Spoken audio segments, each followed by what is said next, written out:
الله الرحمن الرحيم نحمده ونصلي على رسوله الكريم اللهم صل على سيدنا محمد وعلى آل محمد كما صليت على إبراهيم وعلى آل إبراهيم إنك حميد مجيد اللهم بارك على محمد وعلى آل محمد كما باركت على إبراهيم وعلى آل إبراهيم إنك حميد مجيد اللهم اغفر لي وارحمني واهدني وارزقني على خير ربي زدني علما ربي يسر ولا تيسر وتمم علينا بالخير ربي اشرح لي صدري ويسر لي أمري واحلل عقدة من লিসানি ইয়াফকাহু কাওলি।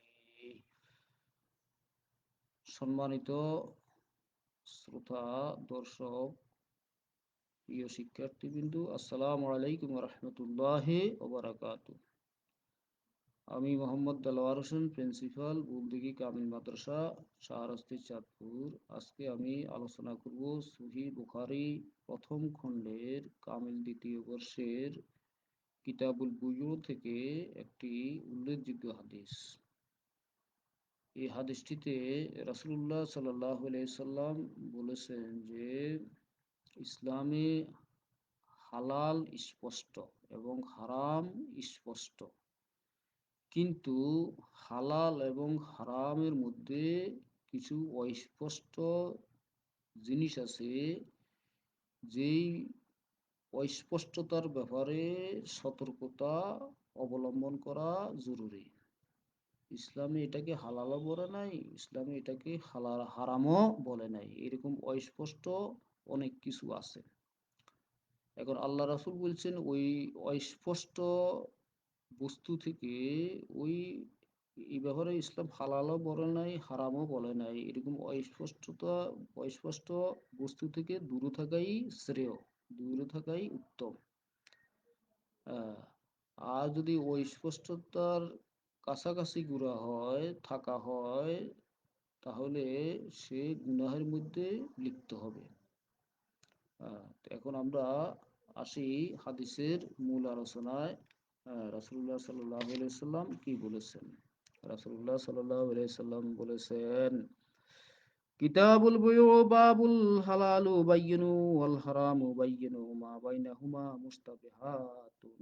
হালাল সুস্পষ্ট এবং হারাম সুস্পষ্ট, আর এই দুইয়ের মধ্যেকার বিষয় হচ্ছে সন্দেহ, সন্দেহযুক্ত, সন্দেহযুক্ত, সন্দেহযুক্ত হালাল এবং হারামের মধ্যবর্তী বস্তুকে সন্দেহযুক্ত বলা হয়।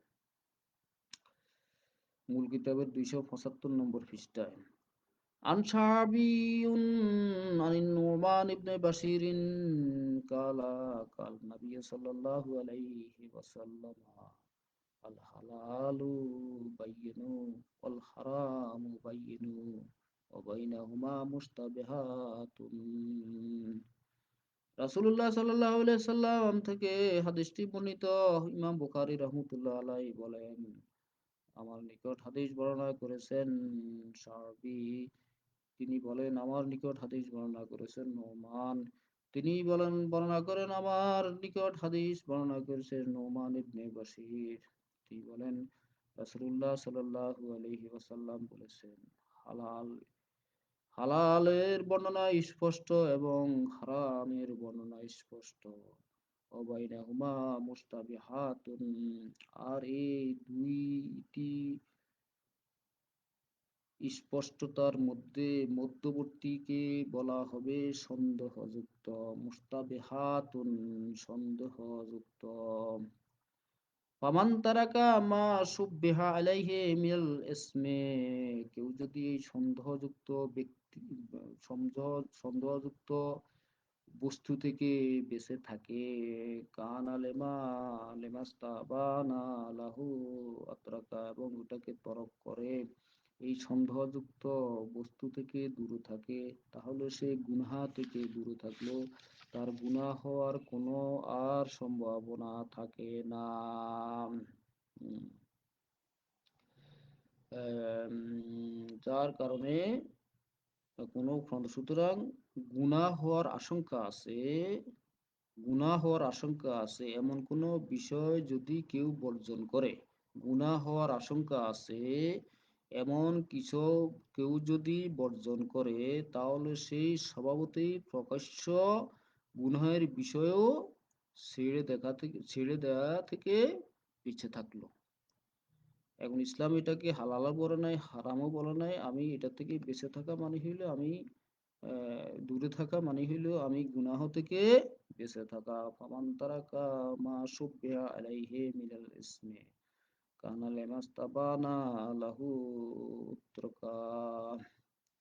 কেউ যদি সন্দেহযুক্ত বিষয় থেকে গুনাহের আশঙ্কায় বেঁচে থাকে, তাহলে মনে করতে হবে সেই গুনাহের কাজ থেকে বিরত রইল।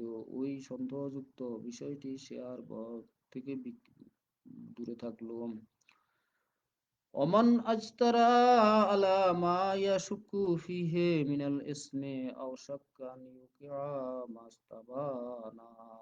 আর যদি কেউ সন্দেহযুক্ত বস্তু বা হালাল এবং হারামের মধ্যবর্তী সন্দেহযুক্ত বস্তুর সাথে জড়িয়ে পড়ে, আর সেখানে সেটাকে যদি সে গ্রহণ করে, তাহলে সে নিঃসন্দেহে গুনাহের সাথে জড়িয়ে পড়লো। আর সে যদি ওই সন্দেহযুক্ত কাজটি করে বা ওই সন্দেহযুক্ত বস্তুটি খায় বা ওই সন্দেহযুক্ত বস্তুটিকে গ্রহণ করে, ওই সন্দেহযুক্ত বস্তুটির বা ব্যক্তিটির বা জিনিসটির আশপাশে ঘুরে, তাহলে সে গুনাহের সাথে জড়িত হয়ে পড়লো। অতএব সন্দেহযুক্ত এটাকে ইসলাম হালাল বলছে না হারাম বলছে, যেহেতু এটা সুস্পষ্ট কোনো বিধান নাই, অতএব এটা থেকে দূরে থাকাই হলো আল্লাহ রাসূলের নির্দেশ। والمعاصي حمى الله من يرتع حول الحمى يشك أن يواقعه। রাসূলুল্লাহ সাল্লাল্লাহু আলাইহি সাল্লাম সাহাবীদেরকে উদ্দেশ্য করে বলেন, তোমরা একথা জেনে রাখো যে গুনাহ সমূহ আল্লাহর নিষিদ্ধ সারণ ক্ষেত্র।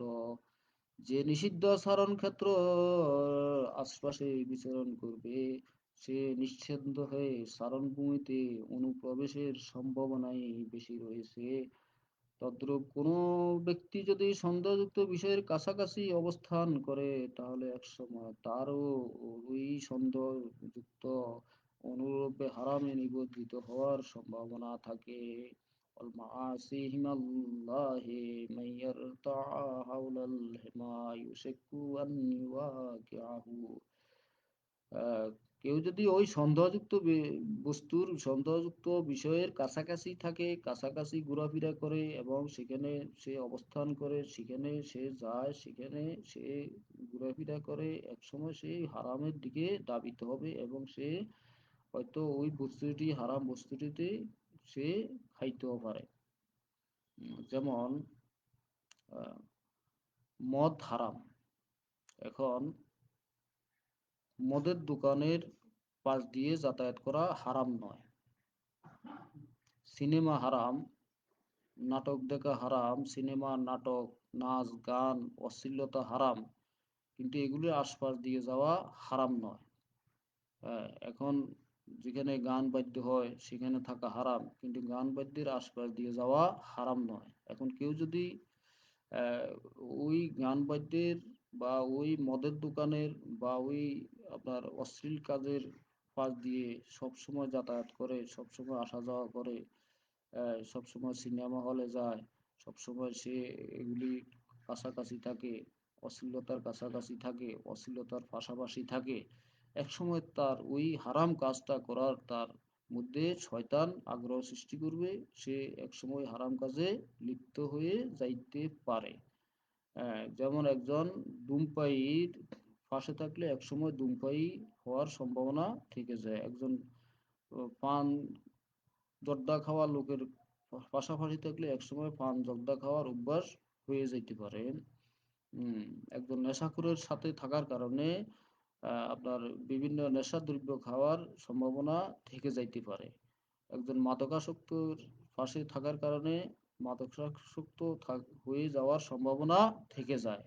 অতএব রাসূলুল্লাহ সাল্লাল্লাহু আলাইহি সাল্লামের এই নির্দেশ অনুযায়ী আমাদেরকে আপনার এই যেহেতু ইসলাম ওই মাদক ব্যবসায়ী বা ওই মাদক সেবীর সাথে চলাফেরা করা সম্পর্কে ইসলামে হারামও বলে নাই, আবার জায়েজও বলে নাই।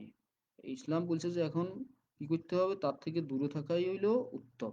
তার থেকে দূরে থাকা হইলো উত্তম, যেহেতু তার সাথে থাকার কারণে মাদকাসক্ত হওয়ার সম্ভাবনা থাকে।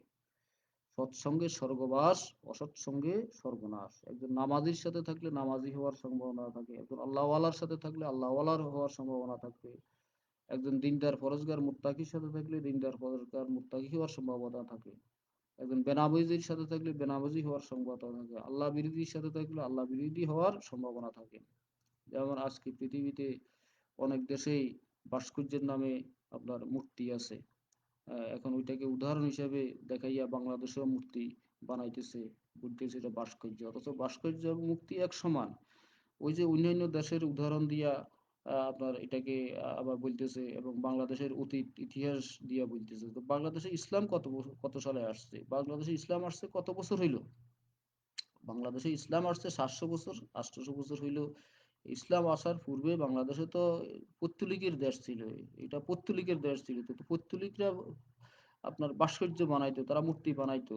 এখন আমাদের বাপ দাদা পূর্বপুরুষরা মুসলমান হয়েছে, মুসলমান হওয়ার কারণে এখন কি আমরা ওই আগের সেই ভাস্কর্য মূর্তি কি আমরা এখনো আপনার সেটাকে বহাল রাখবো?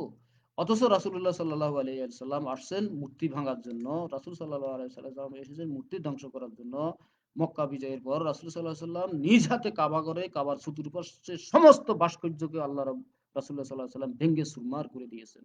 এবং কাবা শরীফের ভিতরে ৩৬০টি মূর্তিকে রাসূলুল্লাহ সাল্লাল্লাহু আলাইহি সাল্লাম ভেঙে চুরমার করে ফেলেছেন। মূর্তির বিরুদ্ধে, ভাস্কর্যের বিরুদ্ধে আসছেন আল্লাহর নবী। অথচ আমরা বলি কি যে ইসলাম এক জিনিস, ভাস্কর্য মূর্তি আরেক জিনিস। লা হাওলা ওয়ালা কুওয়াতা ইল্লা বিল্লাহিল আলিয়্যিল আযীম। এই সংস্পর্শতা থেকে যারা এই ধরনের কথা বলে, যারা এই ভাস্কর্যকে সমর্থন করে, তাদের থেকে আমাদেরকে দূরে থাকতে হবে। একমাত্র আমাদের কাছে উদাহরণ হইল রাসূলুল্লাহ সাল্লাল্লাহু আলাইহি সাল্লাম ভাস্কর্যকেও সমর্থন দেন নাই, ইসলামকেও আপনার মূর্তিকেও সমর্থন দেন নাই, আল্লাহ মূর্তিকেও সমর্থন দেয় না, ভাস্কর্যকেও সমর্থন দেয় না। এখানে কোনো উদাহরণ চলবে না। এখানে চলবে কোরআনে আল্লাহ কি বলছে, রাসূলুল্লাহ সাল্লাল্লাহু আলাইহি সাল্লাম, মুহাম্মদুর রাসূলুল্লাহ সাল্লাল্লাহু আলাইহি সাল্লাম কি বলছেন। আল্লাহ এবং রাসূলের কথাই হবে আমাদের মূল কথা। আল্লাহ রাব্বুল আলামিন আমাদেরকে হেফাজত করুক, আমাদেরকে সমস্ত প্রকার সগীরা কবিরা জাহিরি বাতিনি সমস্ত অশ্লীলতা গুনাহের কাজ থেকে আল্লাহ আমাদেরকে দূরে রাখুক, এই হাদিসের উপর আমল করার তৌফিক দান করুক। ওয়া আখিরু দাওয়ানা আনিল হামদুলিল্লাহি রাব্বিল আলামিন। বারাকাল্লাহু লানা ওয়া লাকুমুল আফিয়া। সবাইকে আবারও আসসালামু আলাইকুম ওয়া রাহমাতুল্লাহি ওয়া বারাকাতুহু।